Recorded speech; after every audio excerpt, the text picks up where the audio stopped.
বলে মানে 1 বছর আপনার কাছে থাকতে হবে। দেখেন ইসলাম কতটা ভারসাম্যপূর্ণ। কিছু টাকা আপনার কাছে থাকলে এই জাকাত দাও না, এটা 1 বছর থাকতে হবে। যদি দেখা যায় যে আপনার সব খরচ শেষে 1 বছর এই টাকাটা আপনার কাছে অলস পড়ে আছে, তাহলে বোঝা গেল যে আপনি সম্পদশালী এবং আপনার অর্থের একটা স্টেবিলিটি আছে। কি বলেন? তাহলে আপনি নেশাব পরিমাণ সম্পদের মালিক হলেন এবং 1 বছর যদি থাকে, 1 বছর শেষে আপনি জাকাত দিবেন। এই বছরটা কিন্তু সৌর বছর না, সোলার ইয়ারে হিসাব করলে হবে না, এটা লুনার ইয়ারে, চান্দ্র বৎসরে। খেয়াল রাখতে হবে, সৌর বছর জানুয়ারি ফেব্রুয়ারি মাসের যে হিসাবটা, এটা 365 দিনে 1 বছর। কিন্তু যেটা লুনার ইয়ার, চন্দ্র বছর, এটা কতদিন 1 বছর কে জানে? কেউ জানেন না?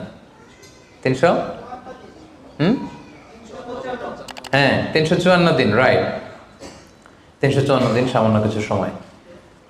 তো 11 দিনের কিন্তু এখানে ডিফারেন্স আছে, 11 দিনের ডিফারেন্স আছে। তো আপনি হিসেব করবেন হচ্ছে চান্দ্র বছর অনুযায়ী, সৌর বছর অনুযায়ী না। তো সৌর বছর অনুযায়ী যদি করেন তাহলে আপনার জাকাত কিন্তু 2.5% থাকবে না।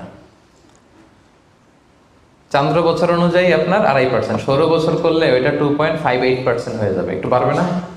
কারণ কতদিন বেশি?